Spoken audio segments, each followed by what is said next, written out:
Tension force, देखो tension और इसको हम टेंसाइल फोर्स भी कह सकते हैं, ठीक है। तो टेंशन कहाँ अपीयर होता है समझना, अगर आप किसी रॉड को, वायर को, थ्रेड को, रोप को खींचते हो बाहर की तरफ, उसको जब पुल करते हो, ठीक है, तो उस केस में इन ऑब्जेक्ट्स मतलब रॉड, वायर, थ्रेड, रोप, जब इनको खींचोगे तो इनके अंदर टेंशन फोर्स डेवलप हो जाता है, राइट। मैं कुछ एग्जांपल लेता हूं। से एक थ्रेड से आपने एक हैवी ब्लॉक को लटका के रखा, तो क्या होगा बोलो, ये heavy block because of its weight नीचे आना चाहेगा, तो नीचे आने के कारण क्या होगा, ये जो रोप होगी या थ्रेड होगा वो एकदम टाइट हो जाएगा, वो खींच जाएगा, उस पर बाहर की तरफ कोई फोर्स लग रहा है, राइट। ऐसे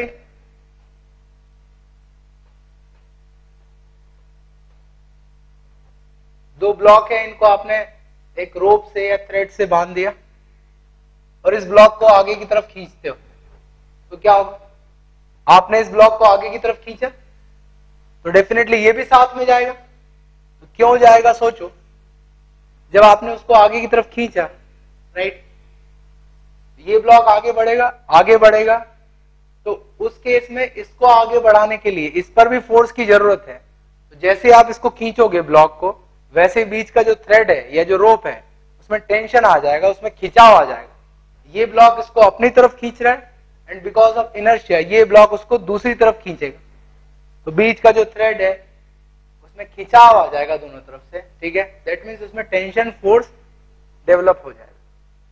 अब ये टेंशन फोर्स क्यों डेवलप होता है उसको थोड़ा सा समझो, कहां होता है ये बात क्लियर है। Whenever rod, wire, thread, rope are pulled from both the ends, in that case tension appears in them, ठीक है, उनमें टेंशन आ जाएगा, समझना। जैसे मैं बात करूं इस थ्रेड की, इसके साथ एक हैवी ब्लॉक अटैच्ड है, ठीक है। अब ध्यान से समझना,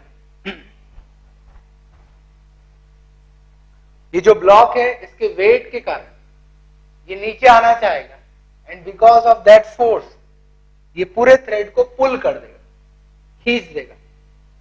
तो एक्चुअल में ये जो थ्रेड है इसकी लेंथ थोड़ी सी बढ़ जाएगी। ये बिल्कुल वैसे ही है जैसे आप एक स्प्रिंग के साथ ब्लॉक को अटैच करो, ठीक है। ब्लॉक को जैसे ही छोड़ोगे वैसे क्या होगा, ब्लॉक नीचे आएगा और स्प्रिंग जो है वो स्ट्रेच हो जाएगा, खींच जाएगा। बिल्कुल वही कंडीशन इस थ्रेड या रोप के साथ ही होती है। फर्क सिर्फ इतना है कि स्प्रिंग में एक्सटेंशन बहुत ज्यादा होता है, इसमें एक्सटेंशन बहुत कम होता है, ठीक है।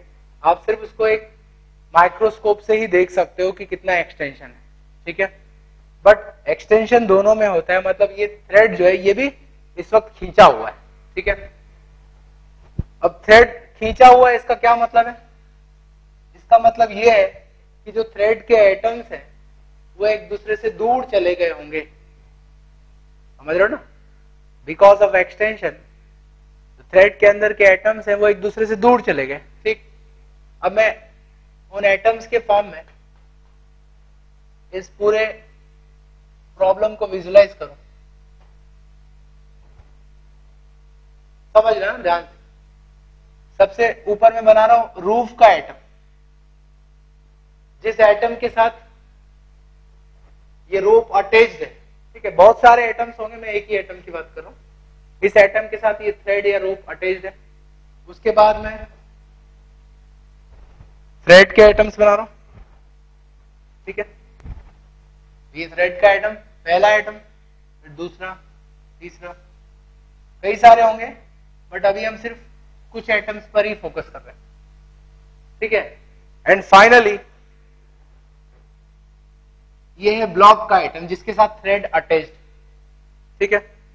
अब समझना ये एक दूसरे पर कैसे फोर्स लगाएंगे। सबसे पहले मैं बात करता हूं force between rope and block.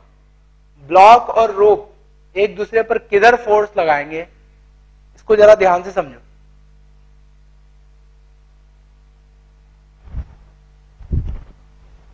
Block और रोप की बात करो तो ये ब्लॉक का एटम है और इससे रोप का एटम जुड़ा हुआ है। बिकॉज ऑफ दिस फोर्स ये थ्रेड खिंच गया है, खींचने के कारण सारे एटम एक दूसरे से दूर चले गए। दूर जाने के कारण कौन सा फोर्स होता है, अट्रैक्शन या रिपल्शन? अट्रैक्टिव फोर्स डोमिनेट करता है, तो इन दोनों में अट्रैक्शन है। आप मुझे बताओ थ्रेड ब्लॉक को किस तरफ फोर्स लगाएगा? थ्रेड ऊपर है, ये थ्रेड का एटम है, ये ब्लॉक का एटम है, तो ये एटम ब्लॉक पर किधर फोर्स लगाएगा बताओ, ऊपर की तरफ या नीचे? अट्रैक्शन है तो ये एटम इसको ऊपर की तरफ पुल करेगा। तो थ्रेड जो है वो ब्लॉक को अपनी तरफ खींच रहा है। इसके अपोजिट जो थ्रेड है उस पर ब्लॉक किधर फोर्स लगाएगा, तो ब्लॉक का एटम भी इसको अपनी तरफ खींचेगा, अट्रैक्ट करेगा। मतलब क्या हुआ, बिकॉज ऑफ दिस वेट ये नीचे आया और इसने थ्रेड को अपनी तरफ खींचा है। तो ये थ्रेड को नीचे खींच रहा है और थ्रेड इस ब्लॉक को किधर खींच रहा है, ऊपर की तरफ खींच। समझ गया या नहीं? तो जिस फोर्स से ये एक दूसरे को खींच रहे हैं that force is called tension, जिसको T से डिनोट किया जाता है। मतलब जहां भी कांटेक्ट है वहां टेंशन आ गया। तो ब्लॉक टेंशन फोर्स नीचे लगा रहा है थ्रेड पर और थ्रेड टेंशन फोर्स ऊपर लगा रहा है। ठीक है, ऐसे ही अगर मैं बात करूं रूफ और रोप के बीच में फोर्स कैसा लग रहा है, रूफ और रोप, राइट? तो जहां भी कांटेक्ट हो रहा है वहां के एटम्स की बात करो। हाँ हाँ बोलो।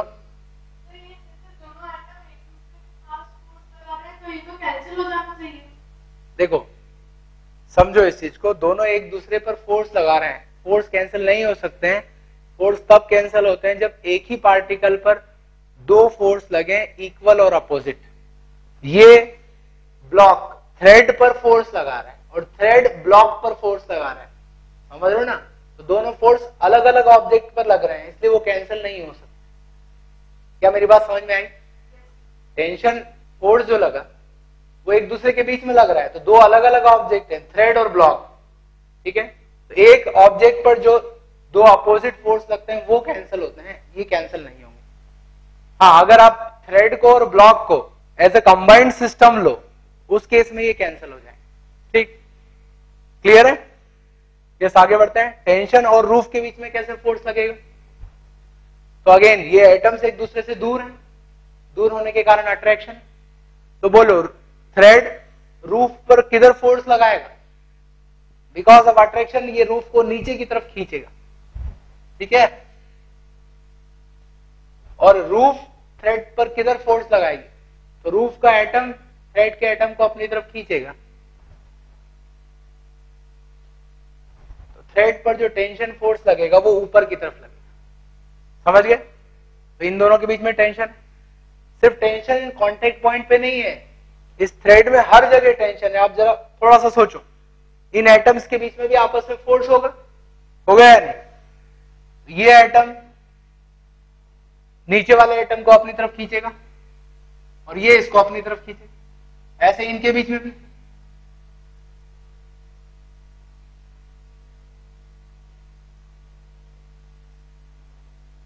ठीक है, इसका मतलब क्या हुआ, इस पर्टिकुलर सिस्टम में ब्लॉक बिकॉज ऑफ वेट नीचे जाना चाहेगा जिससे थ्रेड को खींच देगा, तो टेंशन थ्रेड के हर पॉइंट पर आ जाएगा। देखो पूरे थ्रेड में टेंशन होगा, तनाव होगा, खिंचाव होगा। एक भी ऐसा पॉइंट नहीं मिलेगा आपको जो लूज हो या रिलैक्स्ड पोजीशन में हो। पूरा थ्रेड स्ट्रेस्ड कंडीशन में है, तो हर जगह टेंशन होगा। ठीक है, तो एक पार्ट दूसरे पार्ट पर किस तरह से टेंशन फोर्स लगाता है वो हमने देख लिया। सीधा सा तरीका है कि आप सिचुएशन को देखो, खिंचाव है तो एटम्स दूर चले जाएंगे।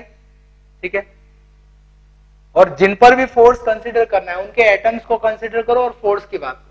जैसे मैंने ब्लॉक और थ्रेड की बात की, ये ब्लॉक का एटम और ये थ्रेड का एटम एक दूसरे पर कैसे फोर्स लगाएंगे, ये देखिए, थ्रेड और रूफ। समझ गए ना इस चीज को? कुछ एग्जांपल लेते हैं जहां पर आपको आइडेंटिफाई करना है, ठीक है, टेंशन फोर्स को।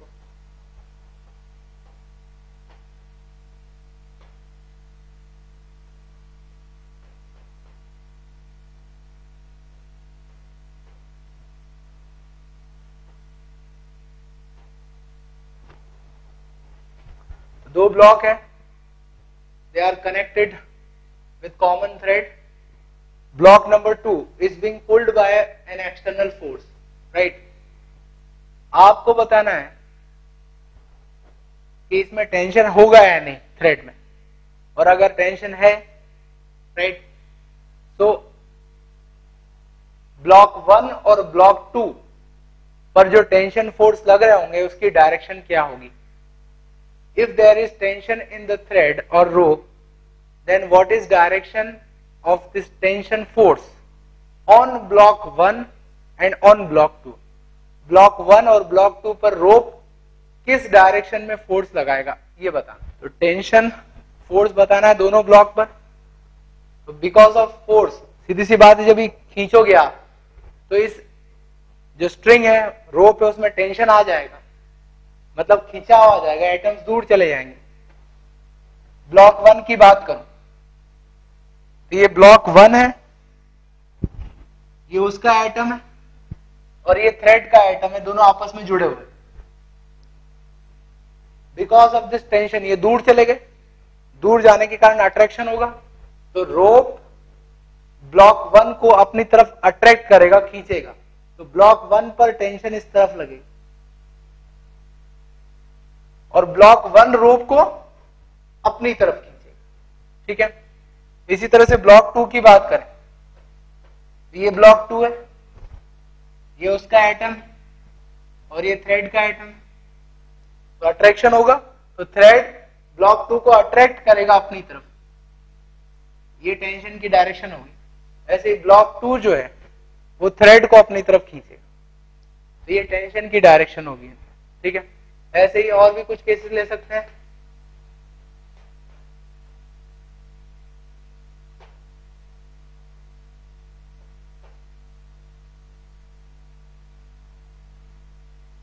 दो थ्रेड है, इसमें टेंशन T1 है और इसमें टेंशन T2 है। एक थ्रेड था तो टेंशन सेम लिया था, दो थ्रेड है तो टेंशन अलग अलग, दोनों में अलग अलग फोर्स लग रहे हैं, ठीक है। ये है ब्लॉक ए और ब्लॉक बी। आपको टेंशन फोर्स बना के बताना है एरो के साथ कि ब्लॉक ए पर और ब्लॉक बी पर टेंशन किस डायरेक्शन में लग रहा है, ठीक है। तो एक एक करके हम बात करें।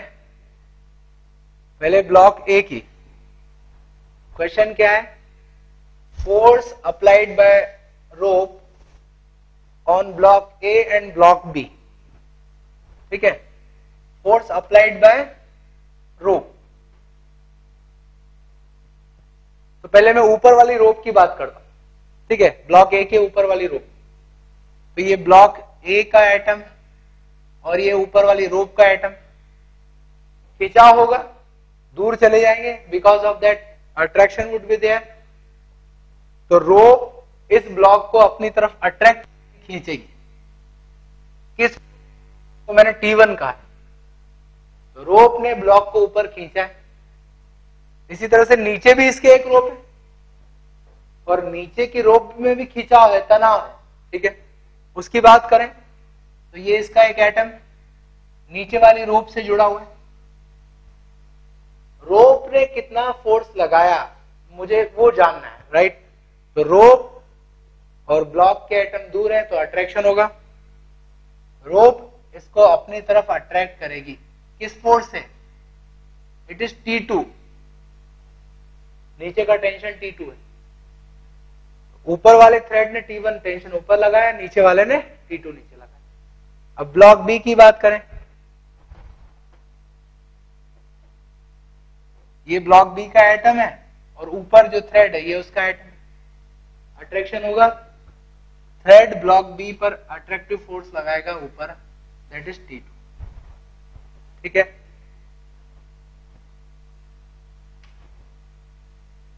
तो ये सबसे पहली एक्टिविटी है कि हमें टेंशन फोर्स की डायरेक्शन पता होना चाहिए। ठीक है, एक और ऐसे एग्जांपल लेते हैं।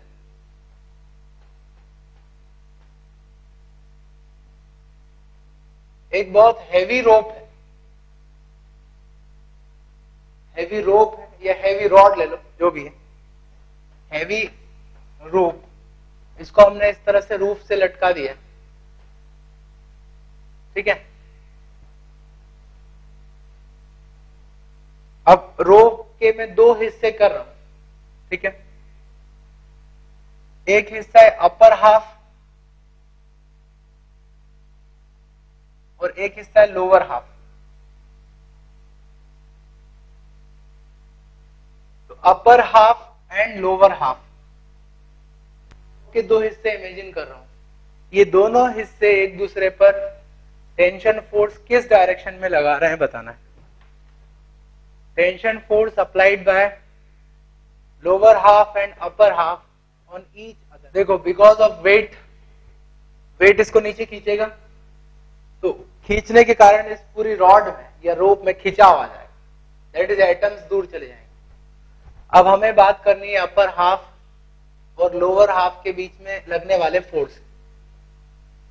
ये अपर हाफ है और ये लोअर हाफ, दोनों के एटम्स जहां पर कनेक्शन है, दूर जाने के कारण अट्रैक्शन होगा। समझना, लोअर हाफ अपर हाफ को अपनी तरफ खींचेगा, तो लोअर हाफ अपर हाफ को अपनी तरफ खींचेगा, तो अपर हाफ पर टेंशन किधर लग रहा है, नीचे की तरफ। ऐसे ही अपर हाफ जो है वो लोअर हाफ को अपनी तरफ खींचेगा, तो इस पर जो टेंशन लगेगा वो ऊपर लगेगा।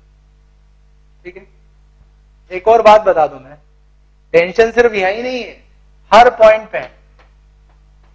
आप कोई भी हिस्सा ले लो, दो हिस्से में बांट लो उसको, तो एटम्स के बीच में वहां पर फोर्स लगेगा, तो टेंशन थ्रू आउट रोप, पूरी रोप में टेंशन है। ठीक है, कोई एक पॉइंट पे टेंशन नहीं होता है।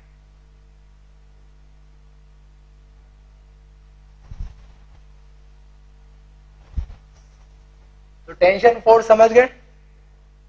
तो जहां भी रॉड, रोप, थ्रेड, वायर, इनका यूज हो रहा है और इन पर बाहर की तरफ फोर्स लग रहा है, तो खिंचाव आएगा और वहां पे टेंशन फोर्स अपीयर हो जाएगा। राइट, तो एक तरह से टेंशन फोर्स किसके कारण आ रहा है, उसका ओरिजिन क्या है, एटम्स का जो सेपरेशन है वो बढ़ना। सेपरेशन बढ़ेगा तो इंटर एटॉमिक फोर्स डेवलप होगा और उसी को हम टेंशन कहते हैं। राइट, नेक्स्ट,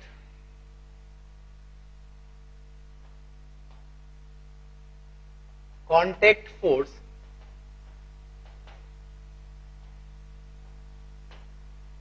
ठीक है, और कांटेक्ट फोर्स में दो तरह के फोर्स होते हैं, नॉर्मल और friction.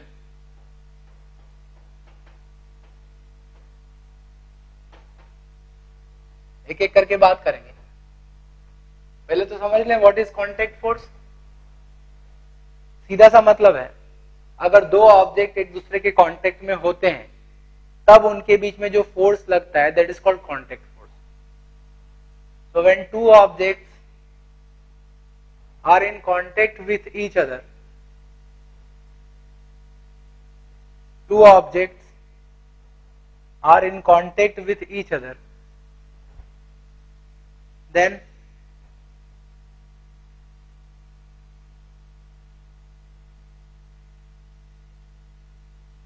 force applicable between them is called contact force, ठीक है। तो कांटेक्ट फोर्स में दो कंपोनेंट होते हैं, एक होता है नॉर्मल फोर्स और दूसरा है फ्रिक्शनल फोर्स। ठीक है, एक एक करके बात करेंगे।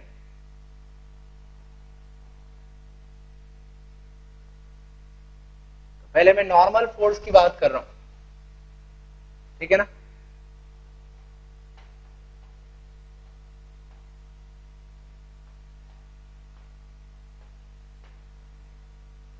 समझना, तरह के फोर्स कहां लगेंगे? देखो, एक ऑब्जेक्ट है, समझ लो कि एक बॉक्स है, हेवी बॉक्स, ये ग्राउंड पर रखा हुआ है, ठीक है। तो यहां पर दो ऑब्जेक्ट हो गए,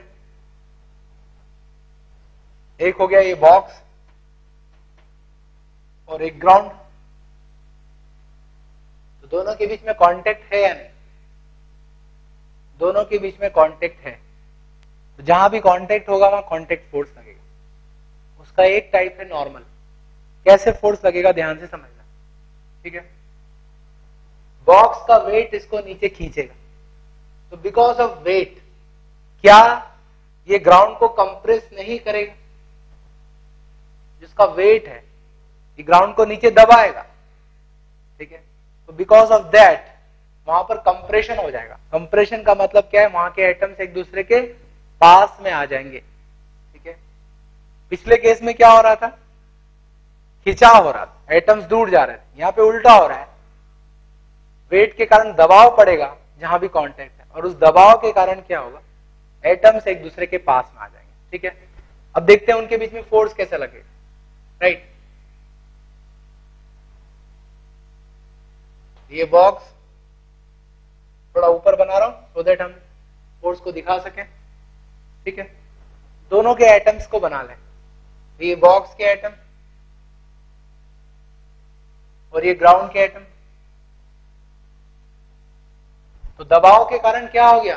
दबाव के कारण एक दूसरे के पास में आ गए हैं, कंप्रेशन हो गया। और याद करो, जब भी एटम्स एक दूसरे के पास में आते हैं तो वो फोर्स किधर लगाते हैं? फोर्स ऑफ रिपल्शन लगता है, रिपेल करते हैं, समझना। बॉक्स पर ये एटम्स किधर फोर्स लगाएंगे? रिपल्शन। तो ग्राउंड बॉक्स के एटम को रिपेल करेगा, मतलब पुश करेगा, धकाएगा।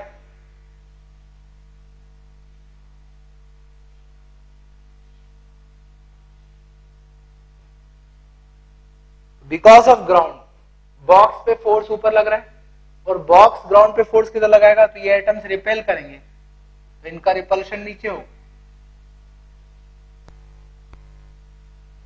ठीक है।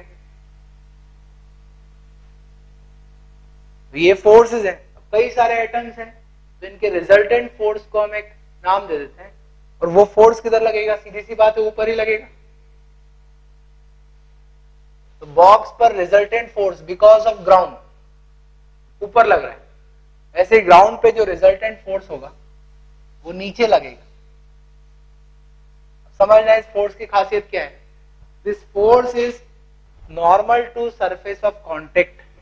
ये सरफेस है जहां पे इनके बीच में कांटेक्ट हुआ है, प्लेन सरफेस, उस प्लेन के नॉर्मल है, मतलब परपेंडिकुलर है। तो जहां भी दो सरफेस का कांटेक्ट होगा, कांटेक्ट के परपेंडिकुलर डायरेक्शन में फोर्स लगेंगे, that's why it is called normal force. इसको N से डिनोट करते हैं, ठीक है। इस बॉक्स पे नॉर्मल फोर्स ग्राउंड ऊपर लगाएगा और ग्राउंड पर नॉर्मल फोर्स नीचे लगाएगा, ठीक है। तो आप लिख सकते हो एक line, whenever two objects are in contact, then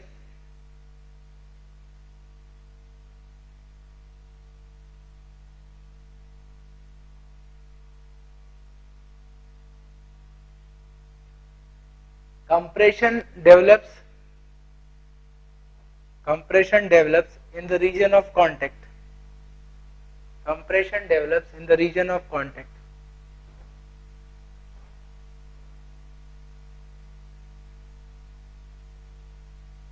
Because of that,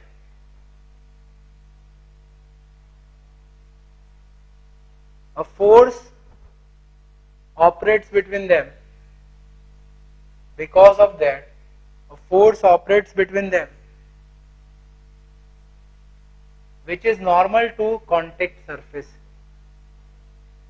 Which is normal to contact surface.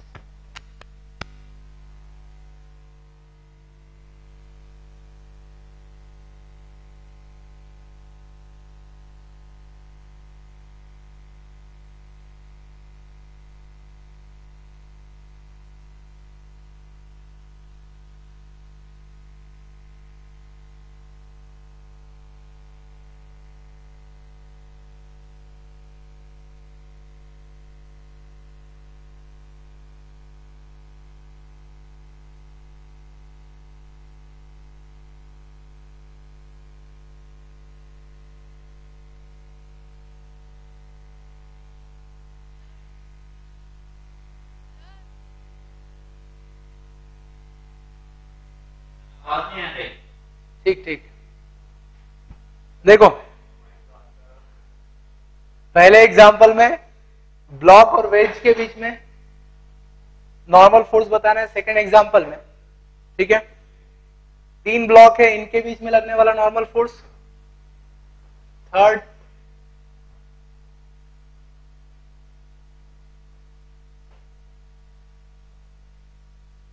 ये 2 ब्लॉक ग्राउंड पे रखें, 1 और 2, समझना ध्यान से, 2 पर हम बाहर से इस तरह से फोर्स लगा रहे हैं, इसको ऐसे पुश कर रहे हैं, बिकॉज ऑफ दैट ये पूरा सिस्टम आगे की तरफ जाएगा। तो इन दोनों के बीच में लगने वाला नॉर्मल फोर्स भी बताना है। कांटेक्ट तो है, इनके बीच में नॉर्मल फोर्स 1 2 2 3 इधर फोर्स, और ब्लॉक और वेज के बीच में फोर्स, ठीक है, दोनों ही फोर्स बताना है, एक दूसरे पर जो फोर्स लगाएंगे उसकी डायरेक्शन के साथ, ठीक है। तो तीनों प्रॉब्लम में हम एक एक करके देखते हैं। नॉर्मल फोर्स, याद रखना, normal force is normal to contact surface. तो कांटेक्ट सरफेस को आइडेंटिफाई करो, ये है कांटेक्ट, इसके परपेंडिकुलर होना चाहिए, right. Remember this thing, tension is a pulling force, pull खींचता है अपनी तरफ, attraction, and normal is a pushing force, repulsion होता है, अभी मैंने बताया आपको। तो इन दोनों के बीच में फोर्स की बात करनी है, तो एटम्स को बनाना अगर तकलीफ हो रही है, तो इसका ये एटम है और इसका ये, कंप्रेशन के कारण पास आ गए तो रिपेल करेंगे, तो इंक्लाइंड प्लेन इस ब्लॉक को इस तरफ पुश करेगा,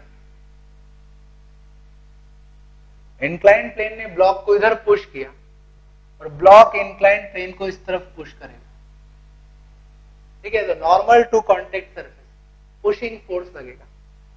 ऐसे इनकी बात करें 1 2 3,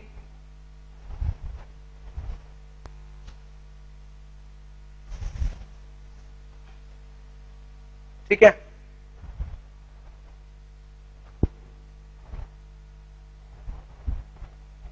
वन और 2 के बीच की बात करें तो ये कांटेक्ट सरफेस है उनके बीच का, ठीक है, इस तरह से कांटेक्ट हुआ है, एटम्स बना, कंप्रेशन हुआ है, कंप्रेशन, और कंप्रेशन के कारण क्या होगा, रिपल्शन। तो 2 1 को रिपेल करेगा ऊपर की तरफ, और 1 2 को रिपेल करेगा नीचे की तरफ,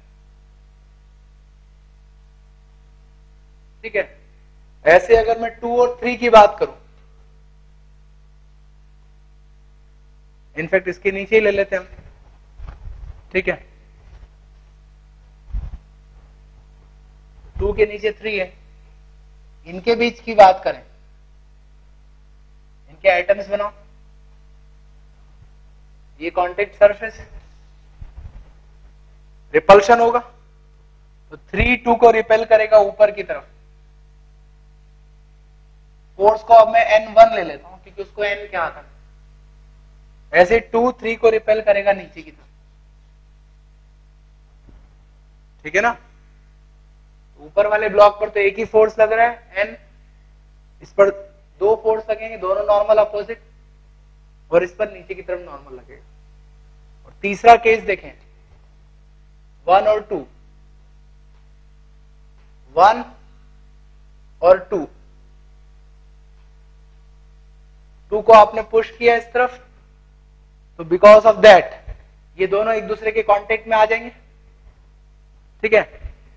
जैसे आप इसको पुश करोगे, बिकॉज ऑफ दैट कांटेक्ट, वहां पर ब्लॉक्स के बीच में कंप्रेशन हो जाएगा, मतलब एटम्स एक दूसरे के पास में आ जाएंगे, स्क्वीजिंग होगी, ठीक है। तो एटम्स पास में आ गए, कांटेक्ट सरफेस बनाओ, ये है कांटेक्ट सरफेस, ठीक है। ये वर्टिकल प्लेन होगा जिसमें इन दोनों के बीच में कांटेक्ट होगा, और उसके नॉर्मल फोर्स लगना चाहिए, राइट। एटम्स बना लो,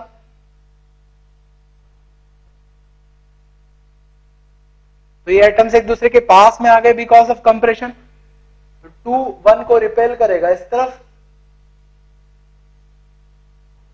और 1 2 को रिपेल करेगा इस तरफ, ठीक है। और आप समझ सकते हो कि हमने तो 2 को पुश किया है, तो 1 आगे क्यों बढ़ रहा है? Because of this normal force. ये नॉर्मल फोर्स लगा रहा है 2, जो कि 1 को आगे की तरफ पुश कर रहा है। ठीक है। तो tension force is a pulling force and normal force is a pushing force. ठीक है।